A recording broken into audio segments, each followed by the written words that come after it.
Hey guys, so I just wanted to do a very quick speed test comparison here between the latest Xperia XZ against some of the flagship Sony phones, which we do have. We do have the X Performance, the Z5 and the Z3. A lot of people wanting to see the Z3 compared here against the latest from Sony. So we're going to check it out here. We've kept all of them on the stock software and they're all up to date. To the latest firmware, so should be a fair test here. We're going to start them up at the same time as well if we can, so this shouldn't be too difficult. So 3, 2, 1, let's go.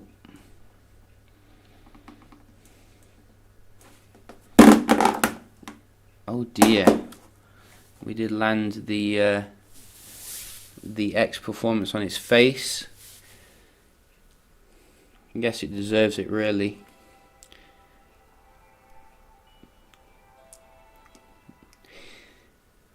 So which is going to come on first? Which is going to come on first?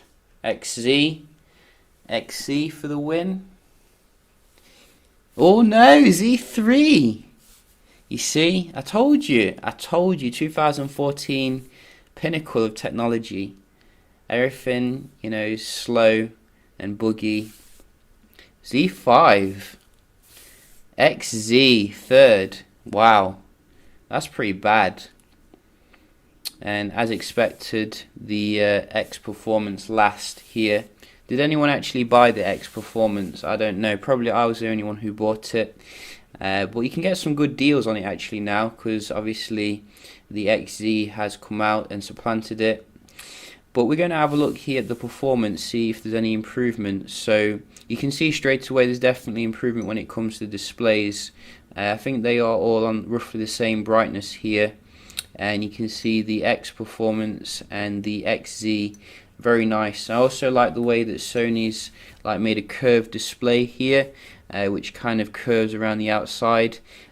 Probably you can't see it from your angle, but I can certainly see it, which you didn't get with the old Sonys. Obviously we have Type-C as well, and no more flap nonsense that we used to have with the Z3, which is an improvement. But you know, if you're not bothered about that, then we can have a look at the actual performance here. I'm going to run a speed test of the Wi-Fi. And it'd be very funny if the old phones could keep up here. So we'll just check the server's correct. So it looks like the server's correct. And let's start with the Z3. Coming with a Snapdragon 801, which was, I think, overclocked compared to the other Z phones. And 3 gigs of RAM, as I remember. 21 megapixel camera, Examor RS, I think, was it, or maybe something else, I don't know. Sony changes the camera quite a lot, but the results stay very similar. But we do have a decent score with the Z3, not amazing in 2016. Z5, you can see, very nice score here. It is coming with pretty much as good as many flagships actually. Z5 was released in 2015, late 2015, whoa, nearly. X Performance we do have. This is a very weird phone that Sony released straight after the Xperia X. In fact, it didn't even release. It didn't release the X Performance officially here. I had to import it.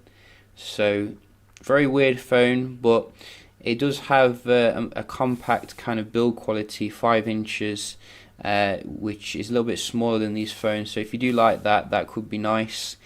I think it's also got the Conovo battery care technology, very good for if you want, you know, a longer battery run. I think it gives you 50% battery durability over like a couple of years, so that's quite nice. So what do we have here? We have the Z5 taking the crown. Wow, didn't expect that. So you can see the XZ just beats the X Performance. Oh, what's happened here? Come back. So for some reason the Z5 doesn't want to show its greatness here. But you can see, you know, this is a very nice victory for the Z5. I did actually enjoy the Z5. I felt that it was a good overall phone. I didn't like the processor they used in it, which was a Snapdragon 810. It did make for a very hot device at certain, you know, points when you're doing stuff like 4G, etc. I would have made it my daily driver actually, but it was just the 6P seemed to be a better overall phone at the time. In terms of the actual performance, you can see here all of them have 3 gigs of RAM and Snapdragon 820 in these two, and Snapdragon 810, Snapdragon 801. I'm going to speed through the Geekbench here because this is a long, boring benchmark nowadays, so we can get right to the end. So we're just finishing up here, and you can see the XZ has actually beat everyone else, which is very nice. I was expecting the XZ to come similar to the X Performance in terms of the benchmark speed of how fast it ran, but you can see it is way ahead of the X Performance for this test. In terms of the actual score, you can see we're getting single core 1654 and multi-core 3754, so well far away from the Apple A10, and I don't think it can reach the high of the Exynos as well in Samsung devices, but certainly the best Sony you can get right now in terms of the actual performance. I mean, look at that. That is literally nearly twice as much for the multi-core than the X Performance, even though they're running the same architecture, which is really weird. I don't understand how the X Performance can be so bad. So you can even see down here it's clocked at the same speed, same memory. Don't know what they've done with it, but it's very good that they've, you know, done whatever they've done. Maybe they're using faster storage or something. We don't really know.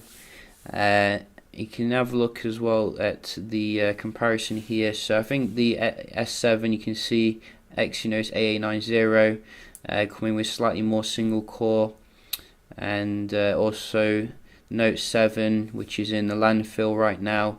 That was the best with the multi-core, which you know, is quite interesting. Even the OnePlus 3, I think the OnePlus 3 gets more here for the, but that is clocked at 1.6. So very interesting, and you can see the Z3 has finished up here, and it still gets 1,000 for the single core, which is quite a remarkable achievement. Even phones which are being released in 2016 can't even break the 1,000 kind of area when it comes to single core. So very good performance here from the Z3, and you can see how it compares here against some of the recent phones. So it's sitting on the same level as the OnePlus 2, Xiaomi Mi 4C, Nexus 6P a little bit higher. Even LG Nexus 5X is lower here. Motorola Nexus 6, wow. LG G3, very nice. And Z5 obviously as well, Snapdragon 810, very decent score here. Certainly a big jump from the XZ to the Z5 in terms of the performance, but it gets less multi-core than the Z3, which is really weird. You know, you'd expect the Z3 to be less there, but I guess the 810 was heavily throttled to keep the heat down, so that could be the reason for that. But yeah, just a quick little comparison here then of the speed and performance of these devices. I might do like a speed test of the Z3 with the XZ as well as the Z5 to see, you know, how they compare head to head. But hope you enjoyed the video, found it informative, and let me know if you want to see anything in particular. I will see you in the next one.